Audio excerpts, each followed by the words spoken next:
Alléluia, Alléluia.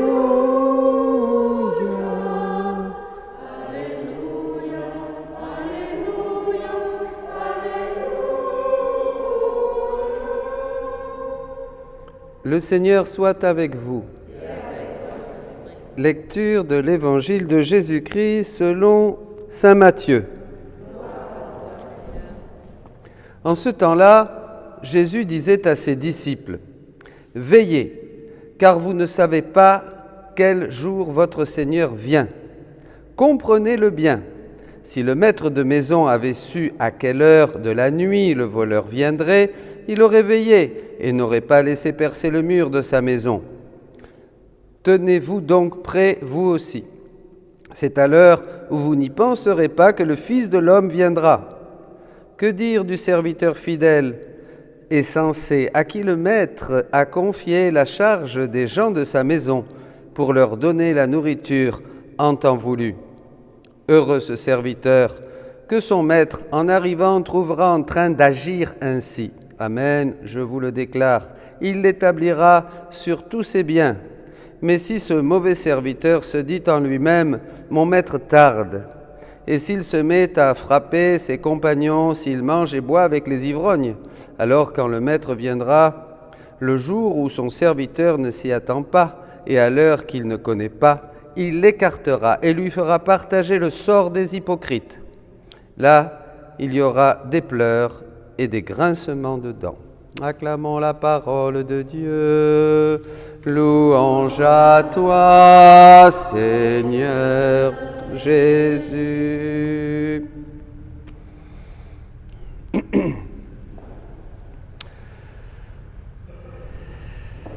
Un évangile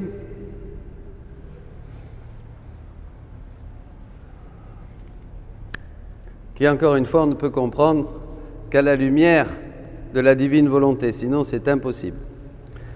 On comprend tout petit peu, mais on peut comprendre le début. Bien sûr, les hypocrites. Déjà, on en parlait hier, des hypocrites, et le sort des hypocrites, eh bien, ces gens, l'hypocrite, c'est celui qui a un monde à lui, finalement. Il est double.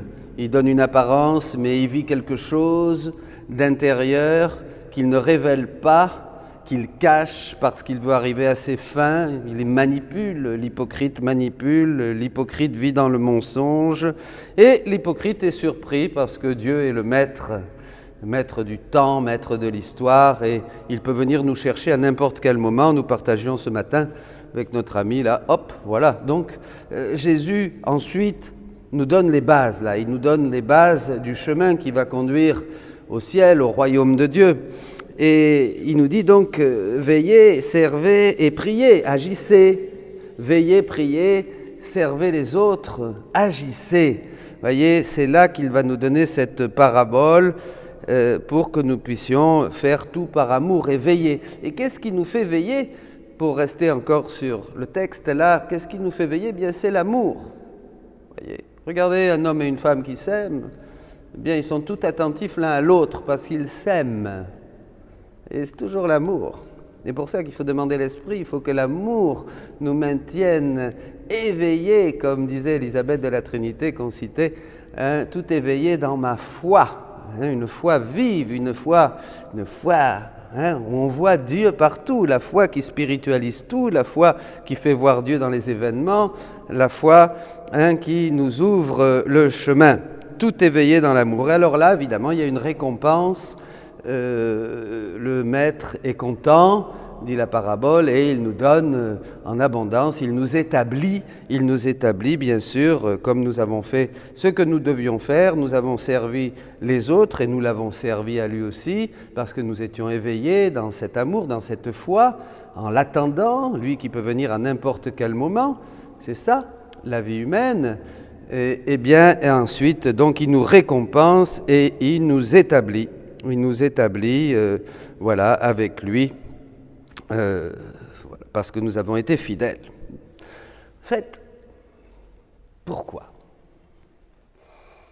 Pourquoi le Seigneur veut nous inculquer cette veille, cette attente dans la foi, ce oui, ce service des autres et le servir aussi avec lui, à lui, avec amour. Pourquoi? Eh bien, c'est parce qu'il veut nous enseigner ce qu'il fait. Comprenez? Je vais venir. Ce qu'il fait. Dieu veille constamment sur nous. Et ça, c'est ce qu'il dit à Louisa. Et c'est un texte absolument extraordinaire qui, pour moi, m'éclaire. Dieu veut que nous lui ressemblions dans sa manière de faire, d'être. Sinon, à quoi ça sert? Qu'est-ce qu'on veut? On ressemble à Dieu dans son agir parce qu'on agit comme Dieu. Vous ferez les œuvres que je fais et vous en ferez de plus grandes encore, dit Jésus. Pauvre fille, comme il est dur de veiller, n'est-ce pas? Combien de fois ton Jésus se trouve dans cette souffrance si cruelle et torturante? Combien de veilles les créatures me font faire? Vous voyez, c'est Dieu qui veille sur nous. Il veut que nous fassions comme lui. Je peux dire que je suis toujours en veille et je souffre de l'impatience de mon amour. Si la créature pêche, je la sens s'échapper de mes bras et je l'observe, je la regarde, je la vois entourée de démons qui font la fête et arrivent à ridiculiser le bien qu'elle a fait. Pauvre bien, couvert de la boue du péché. Comme j'aime toujours la créature, je lui envoie un peu de lumière et je l'observe. Je lui envoie du remords pour qu'elle se relève et je l'observe. Les minutes me semblent des âges et je ne peux pas me calmer si je ne la vois pas revenir dans mes bras. Et je l'observe, et je l'observe. J'épie les battements de son cœur, les pensées de son esprit pour provoquer la mémoire de mon amour pour elle. Mais non, c'est en vain. Je suis contraint d'observer quelle dure veille. Si elle revient vers moi, je me repose un peu. Sinon, je continue ma veille. En voilà une autre qui veut faire un bien et prend son temps et ne se décide jamais. Et je la regarde, j'essaye de l'attirer avec mon amour, avec des inspirations et même des promesses, mais elle ne se décide pas. Elle trouve toutes sortes de prétextes, de difficultés et me maintient en veille. Combien de veilles les créatures m'obligent à faire et de tant de façons. Mon attente me permet d'avoir un peu de compagnie dans ma veille continuelle. Ton attente, me permet d'avoir un peu de compagnie dans ma veille continuelle. Ainsi nous souffrons ensemble. Aime-moi et je trouverai un peu de repos dans mes nombreuses veilles. Après quoi il ajouta avec un accent plus tendre. Fille de mes souffrances, veux-tu savoir qui ne me donne pas cette dure souffrance d'avoir à veiller? Celle qui vit dans ma volonté. Lorsqu'elle décide de vivre dans ma volonté, je déclare qu'elle est ma fille et j'appelle le ciel tout entier, la sacro-sainte Trinité à fêter la nouvelle fille que j'ai acquise. Tout le monde la reconnaît parce que j'écris ma fille avec des lettres indélébiles dans mon cœur et dans mon amour qui brûle toujours. Que c'est beau, que c'est beau. Vous comprenez la parabole? Vous comprenez? Là, le saut est fait. Dieu veut nous apprendre à veiller petitement dans le temps de la rédemption. Il nous apprend le b.a.-ba, on est encore très loin. Mais déjà à l'horizon, par la prophétie, nous voyons le royaume du fiat voluntas tua qui apparaît comme une aurore au début de ce 3e millénaire, disait Saint Jean-Paul II.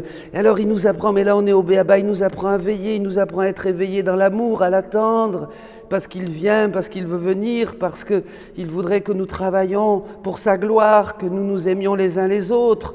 Et il nous dit, faites attention, vous n'avez que cette vie, je peux venir cette nuit te demander ton âme, et à quoi va servir tout ce que tu as engrangé, tout ce que tu as mis de côté, ça ne sert à rien. Ce soir, je te demande ton âme, dira-t-il à quelqu'un dans l'Évangile. Donc vous voyez, il veut nous montrer qu'il faut veiller, c'est-à-dire qu'il faut vivre dans l'amour, comme disait la petite Thérèse, je veux vivre d'amour, vous comprenez? Pourquoi? Parce que c'est ce que lui fait. et il veut qu'on arrive à la ressemblance. On est créé à l'image et à la ressemblance. L'image, on la gardera toujours, puisque c'est Jésus, l'image. C'est lui, l'homme parfait. Donc l'image, on l'a. On a comme Jésus, on a des oreilles, on a des yeux, on a une bouche, on a un nez, on a des mains, on a des pieds. C'est Jésus. Ça, il n'y a pas de problème. L'image, on l'a. Mais la ressemblance, où elle est? Elle est dans l'agir. La ressemblance, c'est quand on fait les œuvres de Dieu. Vous ferez les œuvres que je fais, vous en ferez de plus grandes encore, dira Jésus. Donc, il veut nous enseigner à veiller parce que lui veille, il nous aime. L'amour le fait veiller et souffrir. Et il veut que l'amour de Dieu, son amour en nous fasse veiller et souffrir. C'est pour ça qu'il va nous donner sa divine volonté. Parce que de nous-mêmes, nous ne pouvons pas avoir l'agir divin. C'est impossible. Mais nous n'avons pas le réceptacle adéquat.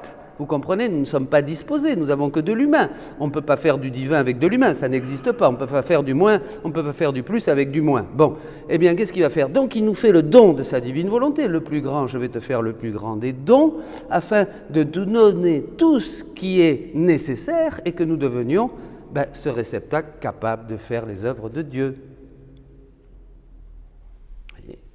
Très important, cette parabole. Voilà. Eh bien, écoutez, dès que nous nous décidions, quand est-ce qu'on commence à vivre dans la divine volonté? À partir du moment où on a décidé. Je veux, ça y est, dit Jésus. Après, cette vie est toute petite, elle est fécondée comme la fécondation, et puis elle devra grandir et trouver bien des péripéties pour se développer. Mais voilà, Jésus a fait son œuvre de rédempteur, il nous a donné la grâce du baptême, les sacrements. Eh bien, nous sommes là disposés. Maintenant, il faut dire fiat voluntas tua, que ta vie vienne en moi, Seigneur, pour que je puisse commencer à faire ta volonté, qu'elle soit œuvrante, régnante, puissante en moi, et que je puisse prendre tout ce que tu veux me donner. Bien, mes amis, veillons. Demandons au Seigneur d'entrer dans sa divine volonté pour pouvoir être vraiment ses fils bien-aimés, ses filles bien-aimées, et que nos noms soient inscrits en lettres d'or, comme il dit, en lettres sur le cœur, je ne sais pas si c'est en lettres d'or, indélébiles, des lettres indélébiles dans le cœur de Jésus, bien sûr. Eh bien, c'était aussi ça dans la parole de Dieu. Nos noms, vos noms sont inscrits dans les cieux. Amen.